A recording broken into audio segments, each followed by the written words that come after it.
오늘 아침 저희들에게 주신 은혜 말씀은 빌립보서 4장 4절부터 7절까지의 말씀입니다. 빌립보서 4장 4절부터 7절까지의 말씀 봉독해드립니다. 하나님의 말씀입니다. 주 안에서 항상 기뻐하라. 내가 다시 말하노니 기뻐하라. 너희 관용을 모든 사람에게 알게 하라. 주께서 가까우시니라. 아무것도 염려하지 말고 오직 모든 일에 기도와 간구로 너희의 구할 것을 감사함으로 하나님께 아뢰라. 그리하면 모든 지각에 뛰어난 하나님의 평강이 그리스도 예수 안에서 너희 마음과 생각을 지키시리라. 아멘. 하나님의 말씀이었습니다. 자, 또 우리 한번 양손을 좀 가슴에 얹고 한번 두 번 외쳐보겠습니다. 자, 나는 하나님의 특별한 사랑을 받은 사람이야. 합니다. 나는 하나님의 특별한 사랑을 받은 사람이다. 나는 하나님의 특별한 사랑을 받은 사람입니다. 믿습니까, 여러분? 예, 또 한번 같이 외쳐보죠. 하나님을 기쁘시게, 사람을 행복하게. 그렇습니다. 오늘은 7절에 있는 말씀, 하나님의 평강이라고 하는 말씀으로 제목으로 말씀을 나누려고 합니다. 지난주에 많이 알고 있었지만 지난주에 제가 잘 알고 있었던 몇몇 분이 공황장애를 앓고 있다는 걸 알았습니다. 사실 오래전에는 별로 이런 병이 없었었는데요. 아마 몰랐었겠죠. 그런데 이게 최근에는 의외로 많은 사람이 공황장애를 앓고 있다는 것을 알게 됐습니다. 연예인들 중에서도 대표적인 사람이 정형돈이라는 개그맨이 있는데요. 이 공황장애 때문에 갑자기 막 발작을 하고 갑자기 패닉을 하고 막 땀을 흘리고 좁은 공간에서 말하기도 힘든 상태에 오기 때문에 무한도전이라고 하는 프로그램에서도 하차하고 모든 걸 다 연예인 활동을 접고 가족들과 함께 호주에 가서 조용하게 산속에서 거닐면서 영어도 배우고 마음을 추스르고 있다고 합니다. 또 이경규, 김구라, 장나라, 아주 세계적인 배우로 각광을 받고 있는 이병현, 또 YJ 엔터테인먼트의 그 대표인 양현석, 이런 사람들이 공황장애로 약을 복용하고 고생하고 있습니다. 몇 년 전에는 참 목회를 참 잘하셨던 중형교회에서 목회를 오랫동안 하셨던 한 목사님이 갑자기 목회를 그만두게 되셨습니다. 그래서 무슨 일이 혹시 속으로는 이게 무슨 일이?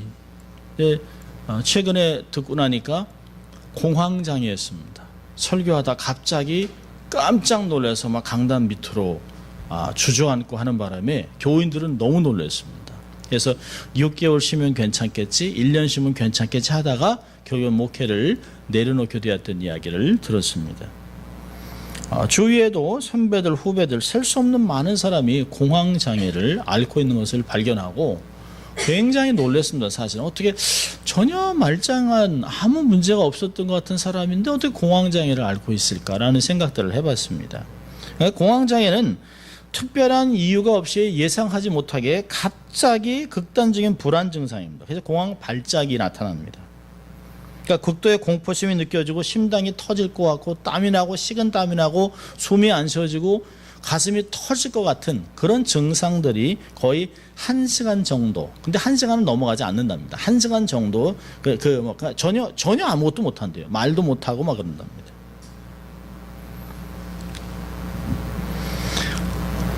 근데 이렇게 나타나는 그 증상이 주로 그 증상 전에 굉장한 스트레스를 경험한다는 것이에요. 스트레스를 많이 경험한 사람들이 공황장애를 겪을 수 있다는 거죠. 그러니까 계속해서 남들을 웃겨야 되는 어떤 그 퍼포먼스를 해야 되는 연예인들 삶 속에서도 굉장히 많고요. 또 이 월스트리트라고 하는 아주 분과 몇 초 사이에 그냥 몇백만 달러가 움직이는 그런 펀드를 다스리는 관리하는 이런 사람들에게도 공황장애증이 굉장히 많다라고 합니다. 그러니까 일단 이 공황장애 증상이 나면 약물 치료와 함께 인지행동 치료를 병행해야 된다고 합니다. 이 극단적으로 말하면 그냥 이렇게 죽을까 하는 걱정, 이러다 내가 죽지 하는 게 공황장애입니다. 도저히 감당할 수 없다는 거예요. 최근에 어떤 분이 이런 얘기를 했습니다. 나는 하루도 평안한 적이 없었다. 늘 불안하고 언제 패닉 어택이 올까 두려워해서 사람 만나기도 어렵고. 그러니까 공황장애 있는 사람들의 특징들이 사람이 많은 곳에 가는 것을 피합니다. 그래서 대인 기피증이 와요.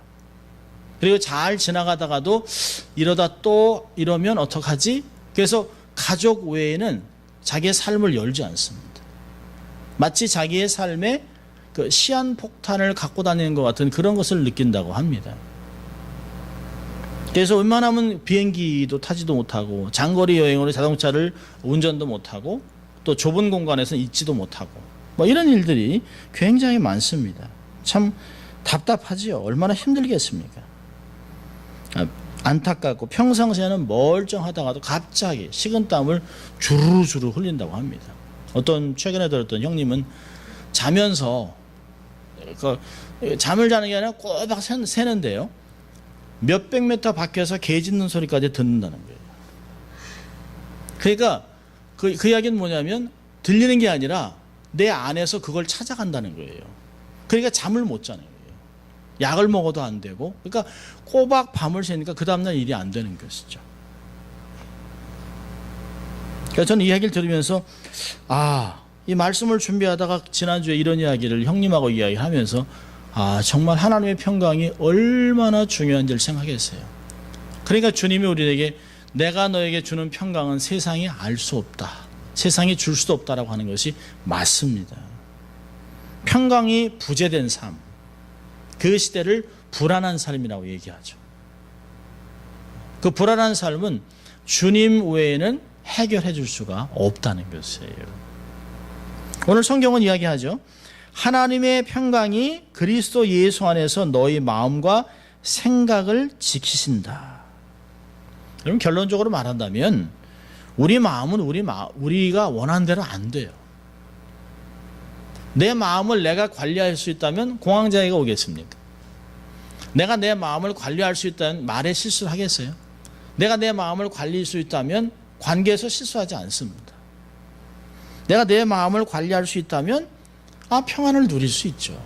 불안하지 않죠. 근데 내 마음에서 생각지도 못하는데 갑자기 어떤 생각이 확 떠오릅니다. 그러니까 공황장애와 함께 오는 게 뭐냐면 자기를 신뢰 못한답니다. 불 껐나? 나오다가 가스 불 껐나? 애가 오늘 제대로 학교가 있나? 뭐 이런 것들입니다.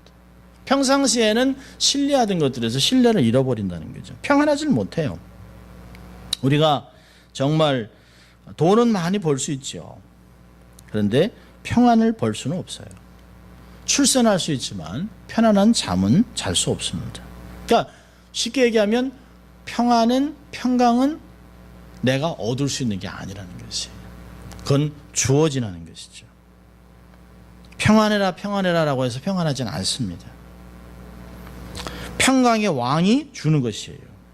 요한복음 14장 27절에 평안을 너에게 끼치노니 곧 나의 평안을 너에게 주노라. 내가 너에게 주는 것은 세상이 주는 것 같지 아니하니라. 너희는 마음에 근심도 말고 두려워하지도 말라.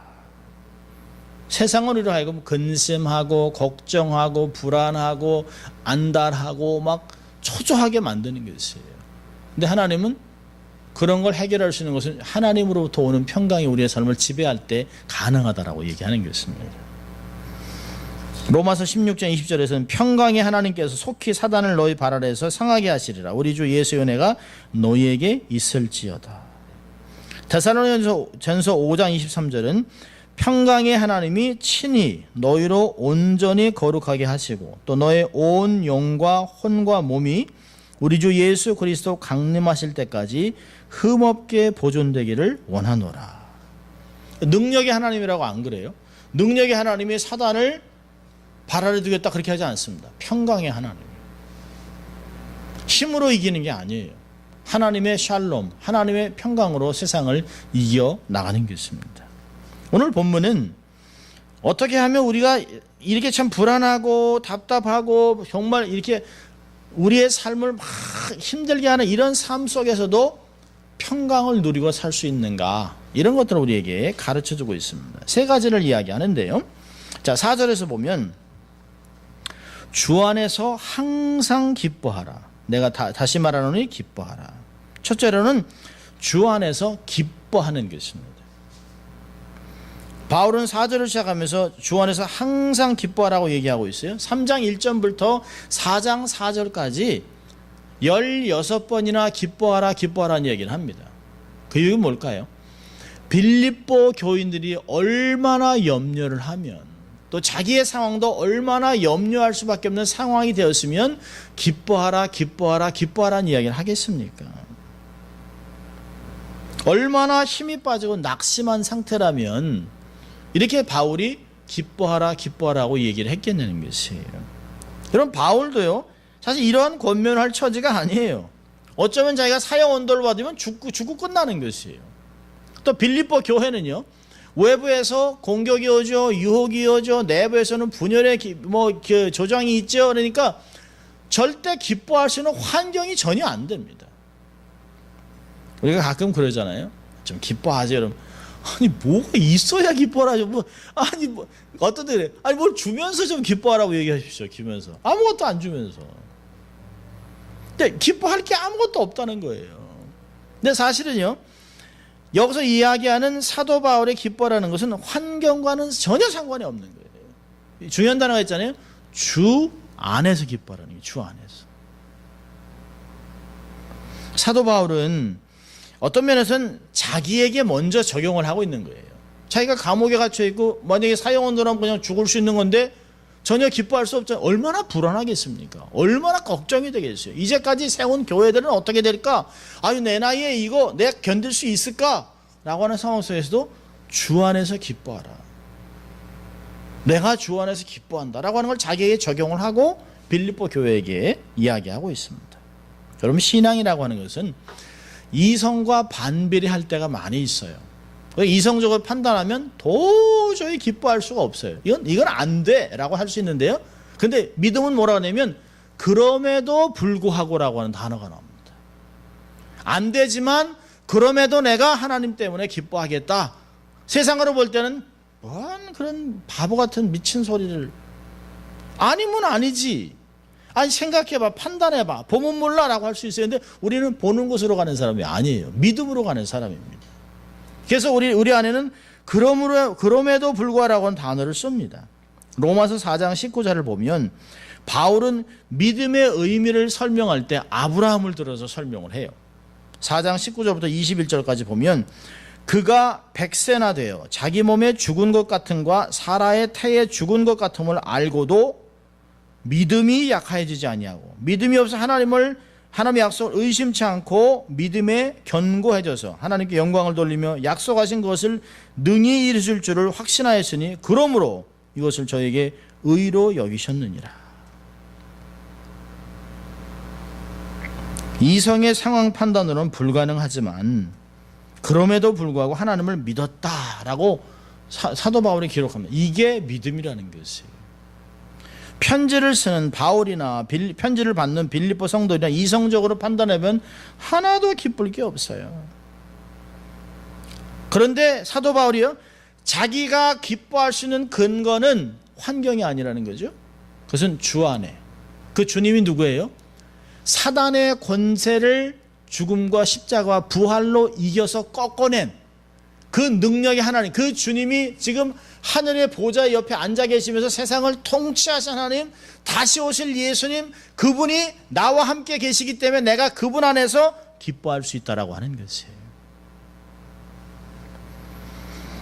외부의 핍박, 경제적 가난, 내분을 일으키는 이런 압박이 와도 예수님의 부활의 능력, 함께 하시는 임마누엘, 성령님을 보내서 함께 하시는 것 때문에 내가 지금도 또 기뻐할 수 있다라고 이야기하는 것이에요.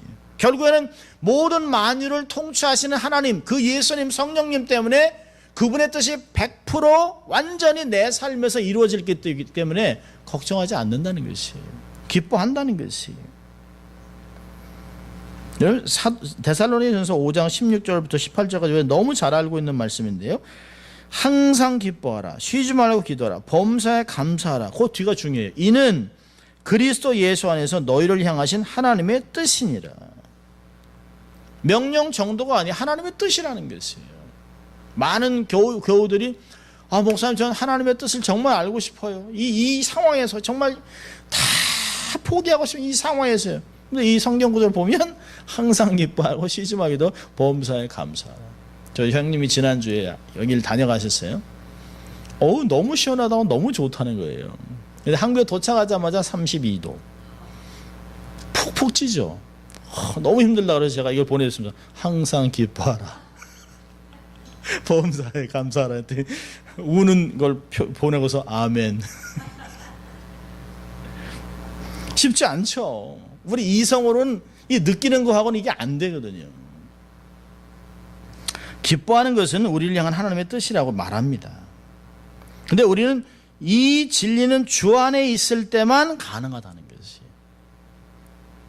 내가 다른 것을 하기 때문에 기뻐할 수 없어요. 주 안에 있을 때만 기뻐하고 쉬지 않고 기도하고 범사에 감사할 수 있습니다. 반복해서 내가 자기 자신에게 계속 각인해야 돼. 내가 누군지, 내가 기뻐해야 될 이유가 뭔지, 나는 어떤 이유로 기뻐할 이유가 있는지, 내가 살아있기 때문에 아직도 미완성이기 때문에 완성을 향해 가고 있기 때문에 그 다음에 주님을 곧 만날 것이기 때문에 기뻐하며 살아가는 것이에요. 주를 만날 날이 점점 가까워오잖아요. 나를 하나님의 아름다운 정결한 신부로 만들어 가시는 성령님, 그분이 내 안에서 역사하시고 날마다 새롭게 하고 날마다 힘을 주고 날마다 소망을 주시는 그 이유 때문에 기뻐할 수 있다는 것이에요. 우리는 영적인 건망증을 다 앓고 있습니다. 그렇게 은혜 받고 그렇게 기뻤다가도 탁 돌아서면 다 잊어버려요. 언제 은혜 받았는지, 언제 기뻐했는지, 언제 그렇게. 로마서 8장 28절 이야기합니다. 우리가 알거니와 하나님을 사랑하는 자, 곧 그 뜻대로 부르심을 입은 자들에게는 모든 것이 합력하여 선을 이루느니라. 아멘입니까 여러분? 지금 있는 모든 것, 정말 내가 귀찮아하는 것, 싫어하는 것, 힘든 것, 상황에서 벗어나고 싶은 모든 것들을 다 조각조각 맞춰서 결국은 하나님의 영광에서 내 삶을 이렇게 만들어가고 있다는 것이에요. 인생은 아직 미완성이에요. 완성을 향해 가고 있습니다. 그래서 기뻐하라는 것이에요.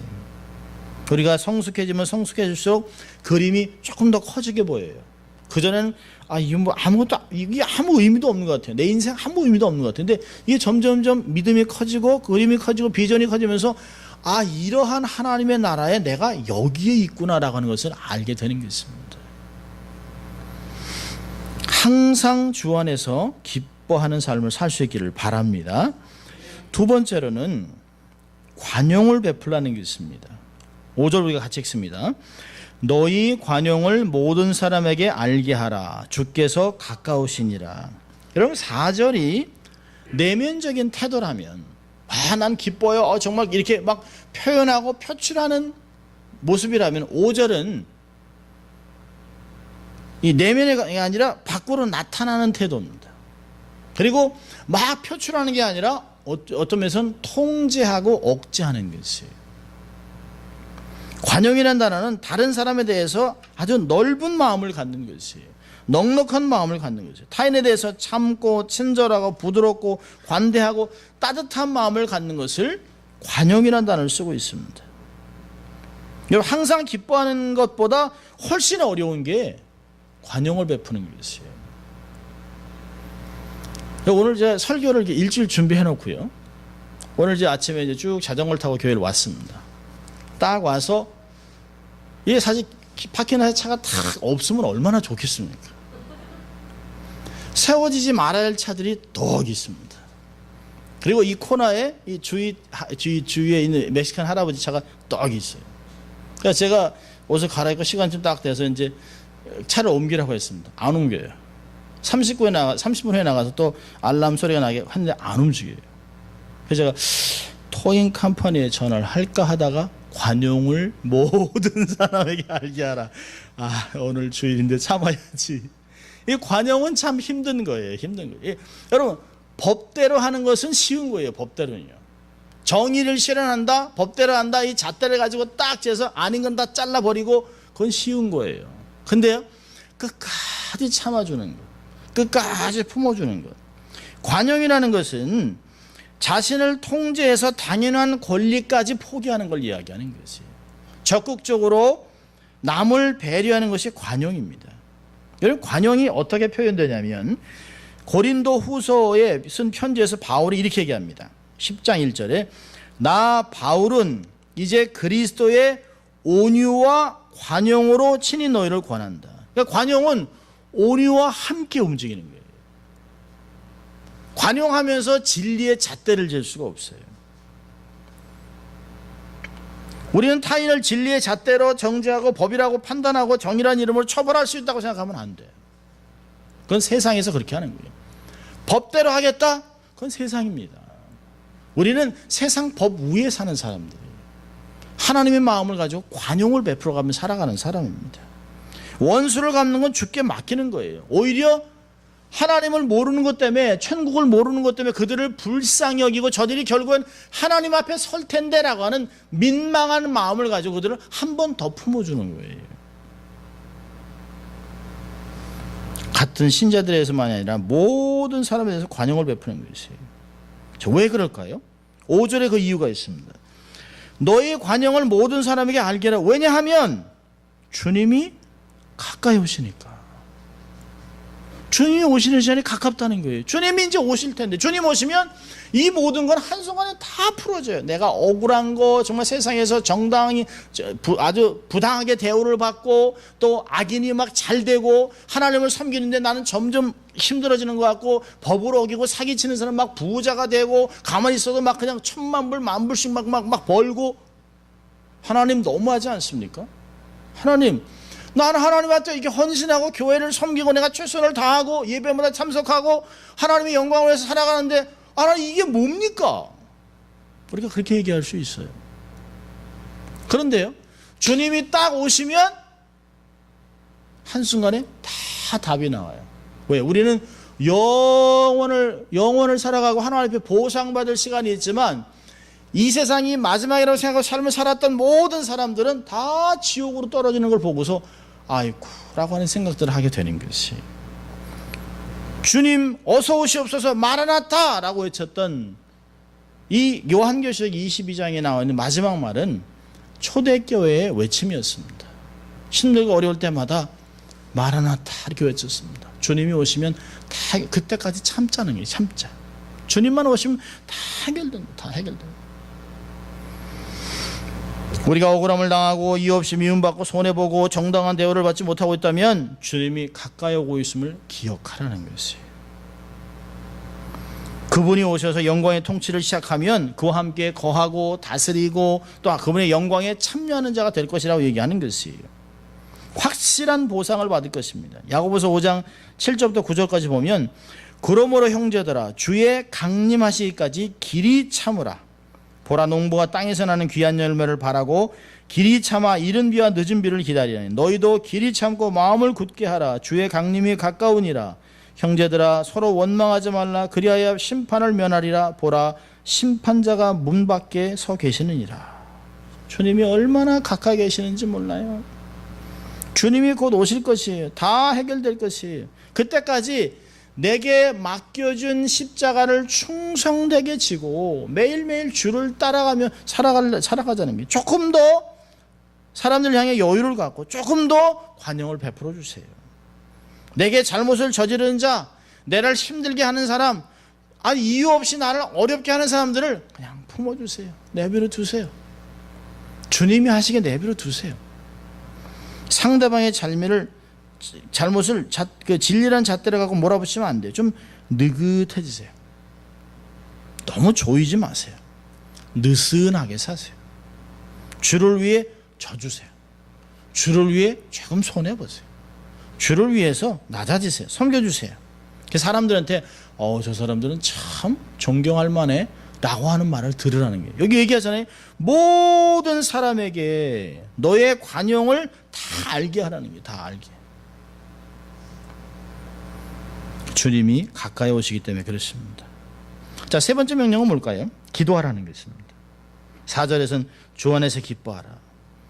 5절에서는 관용을 베풀라. 6절에서는요, 구하라, 기도하라. 여기 재밌잖아요. 6절 보면 우리 삶에 염려가 많습니다. 그런데 7절에 보면 평강이라는 단어가 있어요. 염려에서 평강으로 가는 길은 그 중간에 두 개가 있어요. 기도와 간구. 6절에서 7절 염려가 평강으로 바뀌는 것은 그 뒤에 기도와 간구라는 단어가 있다는 것이에요. 여기 6절을 보면 두 가지를 명령합니다. 소극적인 명령, 적극적인 명령. 소극적인 것은 아무것도 염려하지 말아라. 적극적인 명령이요, 감사함으로 구하라는 것이에요. 여기서 염려라는 단어는 염려가 가득한 상태를 이야기합니다. 걱정과 불안과 시달리고 초조해하며 노심초사한다는 단어를 염려라고 쓰고 있습니다. 염려라는 것은 내가 통제할 수 없는 것에 대해서 쓸데없는 근심입니다. 내가 걱정한다고 해서 뭐 키가 자라냐? 아니라는 거예요. 내가 걱정한다고 해서 내 인생이 늘어나냐? 절대 그렇지 않다는 거예요. 그렇죠. 할 수 없다는 거예요. 미래의 짐을 지고 자신을 고문하는 것이 염려라고 얘기하고 있습니다. 예수님도 염려하지 말아라 얘기했습니다. 공중에 나는 새를 봐라, 들의 풀을 봐라, 하루 있다가 내일 아궁이에 들어가는 꽃도 저렇게 입히거늘 너희가 하나님의 자녀가 아니냐? 라고 얘기하지 않습니까? 염려하지 말라는 거예요. 염려해서는 해결될 일이 하나도 없어요. 6절에 짧게 얘기하잖아요. 아무것도 염려하지 말고, 그걸로 끝나잖아요. 그렇게 하지 말고 오직 모든 일에 기도와 간구로 구할 것을 감사함으로 하나님께 아뢰라는 것입니다. 이게 참 재밌습니다. 기도, 간구, 구하는 것, 이 세 가지 단어를 쓰고 있어요. 하나님을 대면해서 우리의 필요한 것을 다 얘기하고, 그리고 감사함으로 받을 것을 기대하고 있으라는 것이에요. 놀랍습니다. 그냥 끝나지 않습니다. 모든 것이라 얘기하고 있습니다. 모든 것을. 하나님에게는 너무 큰 것도 없어요. 하나님에게는 하찮은 것도 없어요. 하나님께는 시시한 것, 작은 것이 없습니다. 하나님을 제한하지 마세요. 아, 이건 너무 큰 거라, 이게 하나님 앞에. 아이, 뭐 이런 시시한 것도, 아유, 이건 내가 해결하지, 뭐 이런 걸 하나님께 부탁해. 그건 기도가 뭔지 모르는 사람입니다. 여러분, 부모 입장에서는 자녀들이 작은 거라도 부탁하면 기뻐요. 도와주고 싶은 마음이 있습니다. 조금이라도 도와주고 싶은 마음이 있습니다.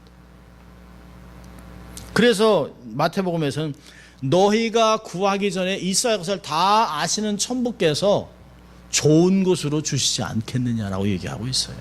최고로 좋은 걸 준비해놨습니다. 너희가 없는 것은 구하지 않기 때문이라고 얘기했습니다. 구하여도 얻지 못하는 것은 정욕으로 쓰기 위해 잘못 구했기 때문이라고 야고보서는 이야기하고 있어요. 첫째로는 기도하지 않기 때문에, 또요, 잘못 기도하니까 없다는 것이에요. 내가 정말 주의 뜻을 따라서 기도하면 모든 것을 다 얻었다고 요한일서 5장 14절은 이야기하고 있습니다. 자, 여기서 아주 중요한 단어를 얘기하고 있는데요. 여기 보니까 기도를 어떻게 해야 될까요? 감사함으로. 기도는 감사가 뒤따라야 된다는 것입니다. 왜냐하면 기도는 응답을 전제하잖아요. 그 기도의 응답은 하나님의 은혜로 주시는 결과이기 때문에 감사하다는 것이에요. 하나님, 우리가 주실 것을 믿습니다, 감사합니다, 이렇게 기도하잖아요. 어떤 분이 남편이 간증해서 들었는데요, 부흥회에서 어떤 그 여자 집사님이 남편이 결혼하면 내가 교회 같이 나갈게라고 해놓고 그 다음날 신혼여행 갔다 와서부터는 뭐 나 몰라라, 당신이나 갔다 오라고. 꼭 토요일만 되면 술을 막 먹고 들어와서 늦게 일어나고, 그 아내가 막 여보 좀 일어나서 이번엔 교회 같이 가면 안 될까? 머리가 아파, 배가 아파, 뭐 눈이 아파, 뭐 토할 것 같아, 뭐 이렇게 아주 무슨 해가지고 안 쫓아가요. 그리고 막 어떤지 이제 화가 나면 막 와서 집어 던지고, 와이프도 교회 못 가게 막 집어 던지고 깨고 화를 내고 그러니까 어떤 때는 막 너무 못 사겠던 거예요. 그래서 애들만 아니면 그냥 헤어질 텐데 이 일이 어떡하나 있었답니다. 그러면서 이제 이분이 어떻게 해야 될까? 남편은 그냥 그날도 그냥 술 같이 먹고 와서 막 그냥 소리 고리고리 지고 애들 방에서 아빠한테 또 맞을까봐 안 나오고 있고, 그냥 그래서 집에 와서 옷도 안 갈아입고 그냥 잡니다. 양말 벗기고 옷 벗기고 해서 이제 잠자게 하고 이제 그러고서 이제 자기가 자기 전에 기도하려고 하나님 앞에 기도하는데 아 하나님 헤어질까요 말까요? 이 인간을 버릴까요 말까요? 기도가 안 되는 거예요. 그래서 어떻게 해야 될까? 근데 주일날 목사님이 이 설교를 했다는 거예요. 빌립보서 감사함으로 아뢰라. 근데 감사할 게 하나도 없는 거예요. 뭐 하나님 약속도 하나도 안 지키고 감사도 할 게 하나도 없는데 그래도 한번 해볼까 하고 이렇게 있었답니다. 근데 마음 안에 이게 있으면서 몇 가지가 떠오르더래요. 안에 첫 번째 떠오르는 게 너는 과부가 아니지 않니? 아 그렇죠. 남편 살아있죠. 예, 감사합니다. 또 저렇게 그냥 코가 삐뚤어져 술 먹고 왔는데도 집을 찾아오니까 감사. 저렇게 술 먹고 오는데도 사고 안 나고 들어오니까 감사. 그러니까 이거 뭐 건강한 거 감사. 저렇게 술을 먹는데도 간암만 걸린 거 감사. 그래서 이렇게 그러다 보니까 기가 막혀서 희죽희죽 웃었다는 게 하나님 이게 이렇게 감사하라고요? 이렇게 막 웃으니까 남편이 이제 술 먹고 자다가 목말라 가지고 물 뭐 이렇게 일어났는데 아내가 희죽희죽 웃고 있는 거예요. 그래서 돌았어? 이랬더니 거죠. 돌았어. 근데 난 감사해서 기도하고 있어요. 그러니까 이제 막 물어봤다는 거죠. 그러니까 나 과부 아닌 거 감사, 당신 오늘 집 잘 찾아 들어온 거 감사, 사고 안 난 거 감사, 건강한 거 감사 막 얘기를 하니까 남편이 가만히 있다가 다음 주부터 교회 갈게. 이게 그 기도 참 감사의 기도라는 게 굉장한 것입니다. 굉장한 것이에요. 평생 5만 번의 기도를 응답받았던 기도의 사람인 조지 뮬러 목사님 참 대단한 분이죠. 400명이 이제 고아원에서 키우면서 아침에 폭우가 막 쏟아지는 날입니다. 근데 직원들은 목사님 오늘 빵이 없습니다. 아이들 먹일 음식이 없습니다. 그러냐고. 아이들은 아무것도 모르죠. 그래서 이제 식탁에 다 모여서 400명이 쫙 앉았습니다. 감사하기도 하나님 오늘도 일용할 양식을 주시는 거 감사합니다. 자 우리 같이 감사하자. 감사기도 딱 했습니다. 그런데 갑자기 밖에서 뚫리겠어요? 비 오는 날 무슨 그랬더니 큰 그냥 그 마차에 아침에 막 구운 빵과 신선한 우유가 가득 쌓여 있다는 것이에요. 왜 그러냐 했더니 옆에 있는 그 공장에서 직원들 야유회 가려고 했다가 비가 오는 바람에 다 캔슬해가지고 이걸 전부 다 고아원으로 주라 그래가지고 고아원에서 그걸 먹었다는 거죠. 여러분 이 사람들이 비가 올 줄 누가 알았겠습니까? 빵이 떨어져서 이렇게 줄 줄 누가 알았어요? 다른 사람들은 우연이겠지. 아니에요. 하나님이 위해서 다 보고 계시죠. 까마귀 새끼가 음식이 없어 하늘 보고 음식을 달라고 할 때 그 까마귀 새끼를 먹이는 자가 누구냐? 하나님이라고 얘기하잖아요. 욥기 38장으로 이야기합니다. 여러분 기억하세요. 야고보서 5장 16절에 의인의 기도는 역사하는 힘이 많다라고 얘기했습니다. 하나님께서는 구하는 모든 자에게 언제나 가장 좋은 것으로 선한 방법으로 갚아주신다. 얼마나 아름다운 간증인지 몰라요. 여러분 이렇게 살아간다면 7절로 얘기하잖아요. 그리하면 이렇게 너희들이 항상 주 안에서 기뻐하고 아무 관용을 베풀고 아무것도 염려하지 않고 기도와 간구로 구할 것을 하나님께 감사함으로 아뢰면 그러면 모든 지각에 뛰어난 하나님 평강이 그리스도 예수 안에서 우리의 마음과 생각을 지켜준다는 거예요. 지킨다는 단어는 군대 용어입니다. 마치 로마 군대가 빌립보 성을 에워싸 가지고 야만인들이 전혀 들어올 수 없도록 딱 막아놓고 지켜준다는 것이 염려, 걱정, 근심이 내 마음속에 들어오지 못하도록 하나님의 평강이 딱 보초를 서준다는 것이에요. 세상은 막 미치겠다고 힘들다고 막 그러는데 내 마음은 평안합니다. 여러분 여기서 얘기하는 하나님의 평강이 내 마음을 지켜준다는 것이 내 삶의 고통이 끝난다는 것이 아니에요. 환경이 바뀐다는 게 아닙니다. 모든 것이 그냥 만사형통한다는 것을 얘기하는 것이 아니에요. 힘들고 어려운데도 하나님이 나를 도와주시고 하나님의 도움이 내게 오고 있다라고 하는 믿음이 막 생기는 거예요. 문제를 뛰어넘을 수 있는 소망과 믿음이 생긴다는 것이에요.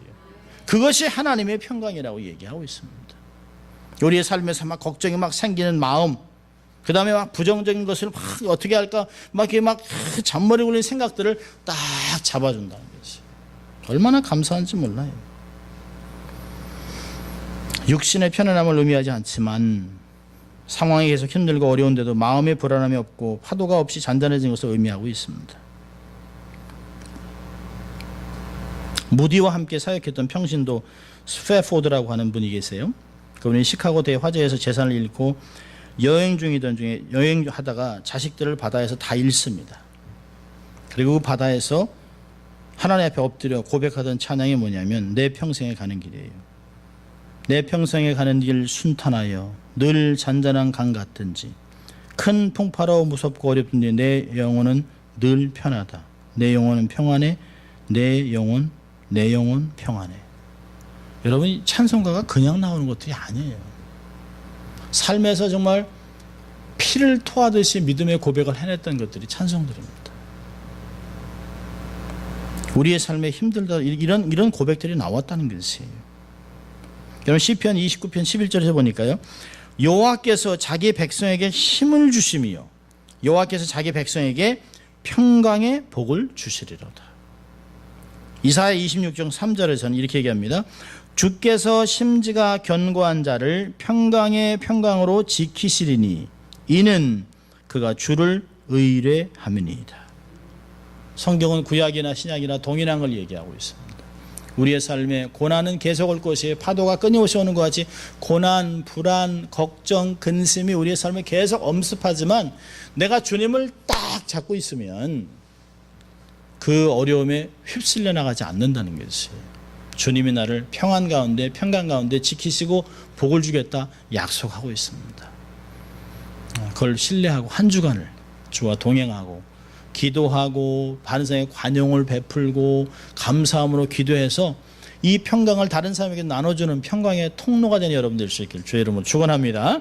기도하겠습니다. 하나님 아버지 감사합니다. 오늘도 저희들을 예배로 초청하시고 하나님의 평강을 삶에서 누릴 수 있는 하나님의 비결을 가르쳐 주신 것 감사합니다. 나만 누리는 것이 아니라 주위의 많은 사람에게 평강을 나눠주고 화평의 사역자로 삶을 살아가는 저희들 될 수 있도록 주님 축복하여 주시옵소서. 감사하고 예수님 이름으로 기도합니다. 아멘.